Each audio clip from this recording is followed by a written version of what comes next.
देखिए हम मिश्रण पढ़ चुके हैं, ठीक है। आप जानते हैं तत्व किसे कहते हैं, हालांकि अभी आपके बाद में मिलेगा, इस थोड़ा सा लास्ट में दिया गया है कुछ पॉइंट उसके बारे में, तो हम पढ़ेंगे। हमने इसके मतलब इसके बारे में पहले भी पढ़ा हुआ है कि मिश्रण किसे कहते हैं, तो आप लाइटली समझ लीजिए मिश्रण किसे कहते हैं। तो जब दो या दो से अधिक पदार्थों को मिलाया जाता है तो उसे हम क्या कहते हैं, मिश्रण कहते हैं। जब दो या दो से अधिक पदार्थ को मिलाया जाए उसे हम क्या कहते हैं, मिश्रण कहते हैं। आप इसको जानते हैं, मिश्रण दो प्रकार का होता है, ठीक है। एक होता है समांगी मिश्रण, दूसरा होता है विषमांगी मिश्रण। जब दो या दो से अधिक पदार्थ को निश्चित मात्रा में, तय मात्रा में मिलाया जाता है तो उसे क्या कहते हैं, समांगी मिश्रण। और जब दो या दो से अधिक पदार्थ को किसी भी अनुपात में मिला दिया जाए वो क्या कहलाता है, विषमांगी मिश्रण। हालांकि अगर आप वो तो मिश्रण के प्रकार समझ गए, अब बात करेंगे कि जो मिश्रण होता है वो एक्चुअल कितने प्रकार का है। तो होता है कि दो, जैसे यहाँ हमें पढ़ना है पदार्थों का पृथक्करण, पदार्थ आपस में कैसे कैसे मिले हुए होते हैं। तो प्राकृतिक में आपने देखा होगा कभी एक ठोस के साथ एक द्रव मिल जाता है, कभी एक द्रव के साथ एक ठोस मिल जाता है, ठीक है, कभी एक द्रव के साथ एक द्रव मिल जाता है। तो इसके पहले हमने दो ठोसों को कैसे, दो अलग अलग पदार्थ हैं जो ठोस अवस्था में हैं उन्हें कैसे अलग करते हैं ये जाना। इसके बाद हमने जाना कि एक ठोस हो एक द्रव हो उसे कैसे अलग करेंगे वो जाना। अब हमें पढ़ना है तीसरा वाला पॉइंट कि अगर दो द्रव हैं, दो द्रव ऐसे पदार्थ जो द्रव अवस्था में हैं, जो तरल अवस्था में हैं, उन्हें हम एक दूसरे से कैसे अलग करेंगे, कौन कौन सी विधियां होती हैं जिनके द्वारा हम उन्हें अलग कर सकते हैं, हमें वो पढ़ना है, ठीक है। तो देखिए पहला, अब इसमें भी दो कैटेगरी आती है, ठीक है। द्रवों के पृथक्करण में भी दो कैटेगरी आती है। दो द्रव का मिश्रण, ऐसा मिश्रण जिसमें दो पदार्थ आपस में मिले हुए हों लेकिन दोनों किस अवस्था में है, तरल अवस्था में, मतलब पानी जैसे। जैसे मान लेते हैं सरसों के तेल में आप मिट्टी का तेल मिला दीजिए तो वो क्या है, द्रव अवस्था में मिले हुए हैं ना। तो ऐसा मिश्रण या ऐसे द्रव, ठीक है, या ऐसा मिश्रण जिसमें दो अलग अलग द्रव आपस में मिले हुए हैं, अब हमें उन्हें क्या करना है, अलग करना। जैसे आप जानते हो कि हंस एक ऐसा जीव है जो दूध में पानी आप मिला दोगे उसे क्या कर देगा, वो निकाल देगा। लेकिन हम क्या करेंगे, दूध पानी को वो अलग कर देगा, उसके अंदर वो क्षमता है। वैसे ही हमें ये पढ़ना है कि दो घुलनशील पदार्थ जो हैं उन्हें हम किस विधि के द्वारा अलग कर सकते हैं वो पढ़ना। तो चलिए हम शुरू कर लेते हैं। पहला पॉइंट कि दो घुलनशील, दो पदार्थ हैं, याद रखेंगे उसकी विधि कौन सी होती है। पूछा जाता है कि दो पदार्थों, दो घुलनशील पदार्थ हैं, उनको किस विधि के द्वारा आप अलग कर सकते हैं। तो पहली विधि कौन सी है, आसवन। पहली विधि कौन सी है, आसवन। हालांकि इसमें किया क्या जाता है, देखिए दोनों पदार्थों को एक जार में, एक बर्तन में लिया जाता है, ठीक है। पदार्थ भी याद कर लीजिए थोड़ा सा।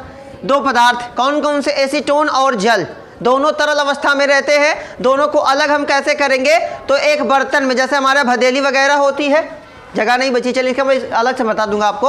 आसवन विधि, ये विधियों का मैं अलग अलग फिगर बना के आपको बता दूंगा, ठीक है। हालांकि लाइटली उसे समझ लीजिए। देखिए क्या होता है कि आसवन विधि में क्या किया जाता है कि दो पदार्थ होते हैं, ठीक है, एक होता है एसीटोन, एक होता है जल। तो जब आप गर्म करेंगे, आपने गलनांक पढ़ा हुआ है, आपने क्वथनांक पढ़ा हुआ है ना। किसी वस्तु का या किसी पदार्थ का वह ताप जिस पर कोई द्रव गैस अवस्था में परिवर्तित हो जाए वह उस वस्तु का क्या कहलाता था, क्वथनांक कहलाता था। किसी ताप पर या जिस ताप पर कोई वस्तु या कोई द्रव गैस अवस्था में परिवर्तित हो जाए उसे उस वस्तु का क्या कहते थे, क्वथनांक कहते हैं, क्योंकि अलग अलग वस्तु का क्वथनांक अलग अलग होता है। गलनांक की बात कर दें तो जिस ताप पर कोई ठोस किस अवस्था में परिवर्तित हो जाए, द्रव अवस्था में परिवर्तित हो जाए, उसे उस वस्तु का क्या कहते हैं, गलनांक कहते हैं। गलनांक भी अलग अलग वस्तु का अलग अलग होता है। भाई लकड़ी को मान लेते हैं, लोहे को गर्म करके पिघलाने में कितना टाइम लगेगा, उसका टेम्परेचर कुछ अलग होता है। हालांकि आप जानते हैं 1535 डिग्री सेल्सियस, ठीक है। सोने का अलग होता है, चांदी का अलग होता है, पीतल का अलग होता है। हर धातु का टेम्परेचर या आप कहें तापमान पिघलने का गलनांक जो होता है वो क्या होता है, अलग अलग होता है, ठीक है। तो क्या करेंगे, हम क्या करेंगे, एसीटोन और जल दोनों आपस में मिले हुए होते हैं, इसका मिश्रण होगा तो उसे हम कैसे अलग करेंगे। तो एक जार में, एक बर्तन में, एक फ्लास्क में हम इन दोनों को रखेंगे और फिर धीरे धीरे क्या करेंगे, गर्म करेंगे। आपको मालूम है कि हर वस्तु का क्वथनांक क्या होता है, अलग अलग होता है। और एसीटोन का क्वथनांक जो होता है वो जल से क्या होता है, कम होता है। कहने का मतलब जब दोनों को हम गर्म करेंगे तो एसीटोन क्या बनेगा, पहले वाष्प बन जाएगा और वाष्प बन के क्या होगा, उड़ने लगेगा, ठीक है। तो जब ये उड़ने लगता है तो एक पाइप लगी होती है, एक फ्लास्क लगा होता है, एक नली लगी होती है, जिससे ये भाप जब उड़ के जाती है तो क्या करते हैं, उसे दूसरे बर्तन में क्या करते हैं, निकाल लेते हैं, रख लेते हैं। तो एसीटोन और पानी क्या होता है, पानी का क्वथनांक ज़्यादा होता है, मतलब ये इससे बाद में उबलना चालू होता है। जब तक ये उबलना चालू होगा, मतलब जब तक जल उबलना चालू होगा, उससे पहले एसीटोन भाप बन के क्या होगा, उड़ चुका होगा। तो ये अलग बर्तन में चला जाता है उड़ के, और इसे हम रख लेते हैं, जल वहीं पड़ा रहता है। तो जल और एसीटोन को हमने क्या कर लिया, अलग कर लिया। विधि कौन सी थी, आसवन। दूसरे की बात कर लेते हैं, दो अघुलनशील पदार्थ, या कभी कभी ऐसे होते हैं, जैसे आप देखिए सरसों के तेल को आप पानी वगैरह में डाल के देखेंगे तो आपको पता चल जाएगा कि सरसों का तेल कहाँ है और पानी कहाँ है, ठीक है। या आप हमारे पास कौन सा मिश्रण है, हमारे पास मिश्रण कौन सा है भाई, विधि कौन सी है, पृथक्कारी कीप के द्वारा दो अघुलनशील पदार्थों को, दो ऐसे द्रव जो आपस में नहीं मिलते, जो आपस में घुल नहीं पाते, उन्हें हम किस विधि के द्वारा अलग करेंगे, तो पृथक्कारी कीप के द्वारा। करना क्या होता है, पदार्थ याद रखेंगे, मिट्टी का तेल और जल, दोनों को आप मिलाएंगे, दोनों को एक बर्तन में रखेंगे, तो फिर पृथक्कारी कीप क्या होती है। देखिए पृथक्कारी कीप एक ऐसी संरचना, सलजम के जैसी संरचना होती है। आप इसमें क्या करेंगे, इसके अंदर आप मिट्टी का तेल और क्या डाल देंगे, पानी डाल देंगे, और यहाँ एक टोटी जैसा लगा देंगे, ठीक है। तो जब आप क्या करेंगे, आप देखेंगे कि दोनों की लेयर पता चलती है कि कहाँ तक पानी है और कहाँ तक मिट्टी का तेल है, समझ रहे हैं। तो जब आप देखे होंगे कभी मिट्टी के तेल में पानी डाल के, आप इसका प्रैक्टिकल कर लीजिए, तो पानी कहाँ है और मिट्टी का तेल कहाँ है वो पता चलेगा। हालांकि ये ग्लास की होती है, मतलब ये शीशे की होती है, तो इसमें साफ साफ दिखाई देता है। मान लेते हैं ये वाली परत किसकी है, इतना यहाँ से लेके यहाँ तक मिट्टी का तेल है, और यहाँ से यहाँ तक क्या है, जल है। तो जब आप क्या करेंगे, यहाँ से टोटी को खोलेंगे तो पहले नीचे वाला ही खाली होगा कि पहले ऊपर वाला, तो होगा नहीं। तो फिर क्या होगा, यहाँ एक बर्तन में हम क्या करेंगे, यहाँ टोटी खोल देंगे तो ये पानी धीरे धीरे कम होते चला जाएगा, और जैसे ही यहाँ मिट्टी के तेल वाला, जैसे ही ये पानी वाला पूरा खत्म होगा, हम टोटी बंद कर देंगे, तो पानी और क्या मिट्टी का तेल अलग होगा कि नहीं हो गया। तो ये कुछ विधियां होती हैं, ठीक है। इसके पहले ये सारी विधि का हमने पढ़ा है, आप इसका वीडियो देख सकते हैं, दो ठोस का और एक ठोस एक द्रव का, और तीसरा आज हम पढ़ ही रहे हैं, दो द्रवों का पृथक्करण। तो ये समझ में आ गया, इसको हम कैसे अलग करते हैं, कक्षा 12 वालों में है, ठीक है। आगे हम बात कर लेते हैं भाई, ठीक है। देखिए अब हम बात करेंगे कि वायु से, वायु में क्या कहते हैं। देखिए एक चीज याद रखिए कि वायु से कैसे गैसों को अलग हम करेंगे, वायुमंडल से हम विभिन्न गैसों को अलग किस विधि के द्वारा करेंगे। तो याद रखेंगे वायु एक समांगी मिश्रण है। कभी कभार पूछ दिया जाता है तो आप तुरंत विषमांगी मार देते हैं, नहीं, वायु एक समांगी मिश्रण है। समांगी मिश्रण का मतलब क्या होता है कि ऐसा मिश्रण जिसमें दो, या आप समझिए समांगी मिश्रण, मैंने अभी भी बताया कि ऐसा मिश्रण जब दो या दो से अधिक पदार्थ को निश्चित अनुपात में मिलाया जाता है, निश्चित तय मात्रा में मिलाया जाता है, तो उसे हम क्या बोलते हैं, उसे हम बोलते हैं समांगी मिश्रण, ठीक है। तो वायु भी एक प्रकार का क्या है, समांगी मिश्रण। क्यों समांगी मिश्रण है, क्योंकि इसमें जो गैसों की मात्रा है वो निश्चित है, वो तय है। आपको मालूम है कि वायुमंडल में नाइट्रोजन की मात्रा कितनी है, 78%, ऑक्सीजन की मात्रा कितनी है, 21%, है ना। और अन्य गैसों की बात कर ले, जैसे कार्बन डाइऑक्साइड, है ना, अन्य गैसों की बात हम करेंगे तो वो कितनी होती है, 0.3%। कहने का मतलब ये तय है ना। तो जब आप जानते हैं कि जब पदार्थों की मात्रा तय होती है तो ऐसे मिश्रण को हम क्या बोलते हैं, समांगी मिश्रण बोलते हैं। लेकिन हमें पढ़ना क्या है कि हम पदार्थों को अलग करना सीख रहे हैं कि पदार्थों को हम कैसे अलग करेंगे। तो वायु से विभिन्न गैसों को हम कैसे अलग करेंगे, तो आपके जहन में एक पॉइंट याद रखना, क्वथनांक, जिसको हम बड़े अच्छे से जानते हैं। अभी मैंने आपको बताया कि अलग अलग पदार्थ का, अलग अलग गैस का, अलग अलग तत्व का क्वथनांक अलग अलग होता है, ये जहन में रखिएगा। तो जब वायु को हम क्या करते हैं, वायु से विभिन्न गैसों को अलग कैसे करते हैं, तो क्या करते हैं कि एक पहले हम वायु को लेते हैं, एक किसी बड़े से बर्तन में या हॉल की बात कर लेते हैं, तो उसे वायु को रखेंगे, फिर क्या करेंगे, धीरे धीरे उसे गर्म करेंगे और दाब बढ़ाएंगे। दाब बढ़ाने का मतलब बेसिकली समझो, आपके घर चावल बनता है ना, बर्तन में चावल बनता है, नीचे से आग लगाते हैं तो ऊपर का जो ढक्कन होता है उठ के भागता है, लेकिन अब उस पर कुछ रख दो, समझ रहे हैं, उस पर रख देंगे, उसमें हम बैठा दो, किसी बाबू को बैठा तो 5 मिनट खुद समझ में आ जाना, है ना।